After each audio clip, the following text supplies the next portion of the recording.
Assalamualaikum warahmatullahi wabarakatuh. Hai, halo semuanya. Pada kesempatan kali ini, saya akan mempresentasikan tentang pemanfaatan urin cair sapi sebagai pupuk organik cair di lahan petani. Yang beranggotakan Nurdin Sutirto Yudono, Rizky Akbar Pratama, Alfa Rizky Nurmarifa, Muhammad Riyadi, Muhammad Alim Rifai, Freddy Santoso, Robianto, Afrianto, dan Nur Adi Saputra. Pupuk organik cair dari urin sapi memiliki potensi untuk meningkatkan kualitas tanah dan hasil pertanian. Urin sapi kaya akan nitrogen, fosfor, dan kalium yang merupakan nutrisi esensial bagi tanaman. Berdasarkan penelitian dari Brower et al. Tahun 2019, menunjukkan bahwa pupuk organik cair dapat meningkatkan pertumbuhan tanaman dan meningkatkan kualitas produk pertanian.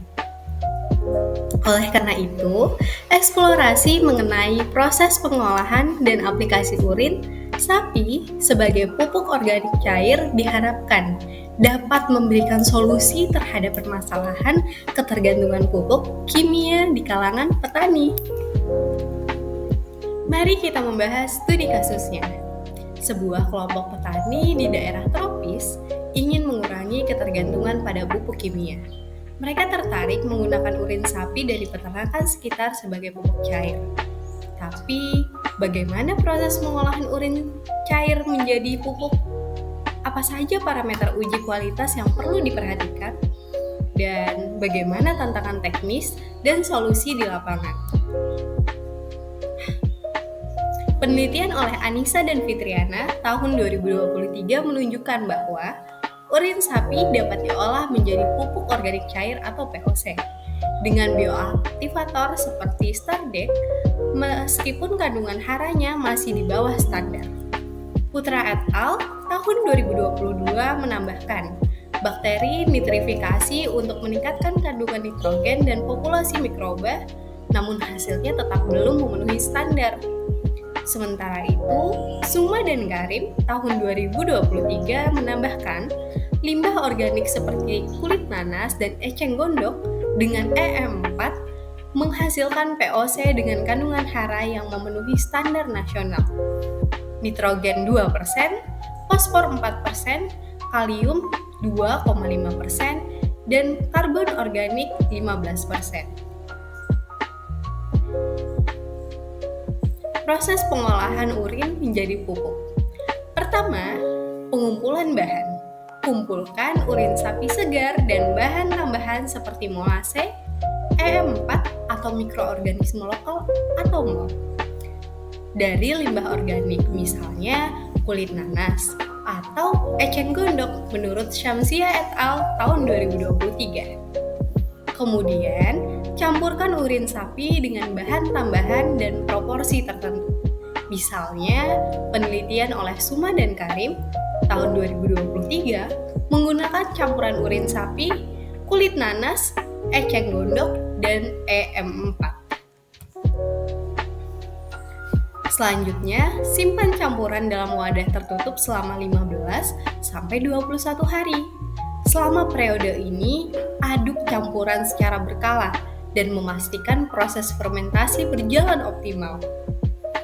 Setelah fermentasi selesai, saring campuran untuk memisahkan cairan dari residu padat. Simpan POC yang telah disaring dalam wadah tertutup dan terlindung dari sinar matahari langsung hingga siap digunakan. Standar mutu POC. Menurut standar yang ditetapkan oleh Keputusan Menteri Pertanian, nilai minimum untuk beberapa parameter adalah nitrogen sekitar 2%, fosfor 2%, kalium 2%, C organik 10%, pH 4-9. Penelitian oleh Suma dan Karim pada tahun 2023 berhasil menghasilkan POC dengan kandungan N sebesar 2%, P sebesar 4%, K sebesar 2,5% dan C organik sebesar 15% yang memenuhi standar tersebut. Parameter uji kualitas. Parameter uji kualitas yaitu ada C organik, bahan ikutan yang terbebas dari plastik, kaca, dan kerikil, dan memiliki ambang batas logam berat, pH unsur hara, hara mikro, dan mikroba kontaminasi atau cemaran mikroba.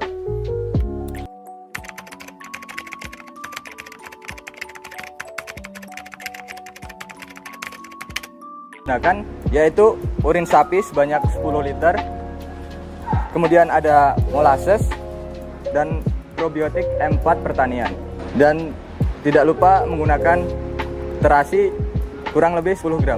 Nah, untuk perbandingannya itu probiotik kita menggunakan sekitar 5% dari urin yang akan digunakan, kemudian molasses ini berbanding 1:1 dengan probiotik, tetapi karena di sini kita juga menggunakan terasi, maka molasses akan kita kurangi takarannya.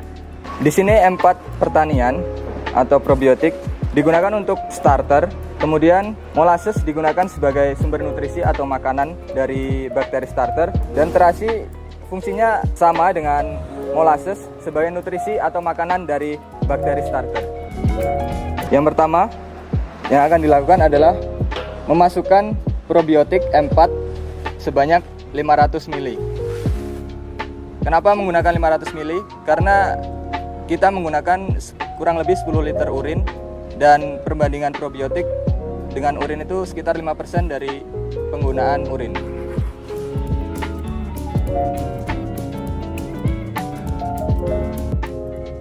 Langkah selanjutnya yaitu mencampurkan molasses ke dalam cairan probiotik.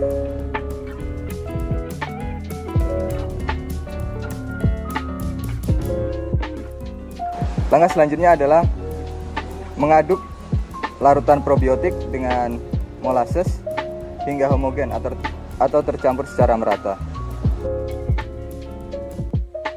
Setelah tercampur merata atau homogen, cairan didiamkan terlebih dahulu. Tujuan dari pendiaman ini adalah untuk mengaktifkan kembali mikroorganisme di dalam M4, karena mikroorganisme yang terdapat dalam M4 berada dalam keadaan tidur atau dorman. Kemudian campurkan terasi 10 gram yang sudah dilarutkan ke dalam air ke dalam campuran cairan probiotik dan molasses.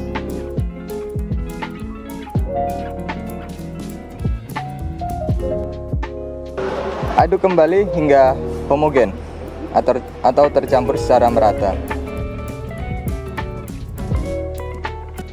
Setelah campuran probiotik dan M4 tercampur secara merata, kemudian masukkan ke dalam wadah yang akan digunakan untuk fermentasi. Kemudian aduk secara merata.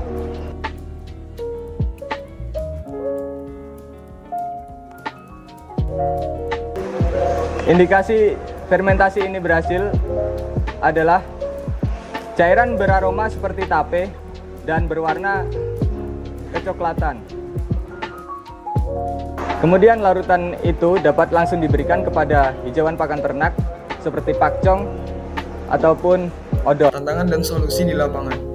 Yang pertama, bau yang menyengat. Salah satu tantangan utama dalam pemanfaatan limbah ternak, khususnya urin sapi, adalah bau menyengat yang ditimbulkan. Untuk mengatasinya, dilakukan proses fermentasi dengan penambahan molase dan E4. Molase berfungsi sebagai sumber energi bagi mikroorganisme, sementara E4 mengandung mikroorganisme yang mampu mempercepat proses dekomposisi dan mengurangi senyawa-senyawa penyebab bau. Yang kedua, ketersediaan bahan baku. Keberlanjutan produksi pupuk cair dari urin sapi sangat bergantung pada ketersediaan bahan baku. Untuk menjamin pasokan yang stabil, dibutuhkan kerjasama langsung dengan peternak sapi di sekitar lokasi produksi. Dan yang ketiga, proses aplikasi. Pupuk cair hasil fermentasi mudah digunakan, bisa disiram ke tanah untuk memperbaiki kesuburan atau disemprot ke daun agar nutrisi cepat diserap. Fleksibel untuk berbagai skala pertanian, baik untuk tanaman, perkarangan, maupun usaha pertanian yang lebih besar. Yang keempat, gangguan hama. Bau urin sapi dapat mengusir beberapa jenis hama dan memberi perlindungan alam bagi tanaman. Namun, untuk serangan hama yang spesifik atau intens, tetap dibutuhkan penanganan tambahan seperti pestisida organik atau pengendalian hayati. Dengan pendekatan terpadu, tanaman memperoleh nutrisi sekaligus perlindungan dari organisme pengganggu. Yang terakhir ada implementasi di lapangan. Implementasi teknologi ini di lapangan telah dilakukan melalui program pengabdian masyarakat di Desa Pasie, Lamgarot, Aceh Besar. Pelatihan menunjukkan peternak lokal dapat mengolah urin sapi menjadi POC meskipun kandungan haranya masih rendah. Di Kelurahan Poboya, Palu, pelatihan serupa meningkatkan pemahaman dan keterampilan petani dalam memanfaatkan limbah urin sebagai POC untuk mengurangi ketergantungan pada pupuk kimia. Sekian presentasi dari kami. Wassalamualaikum warahmatullahi wabarakatuh.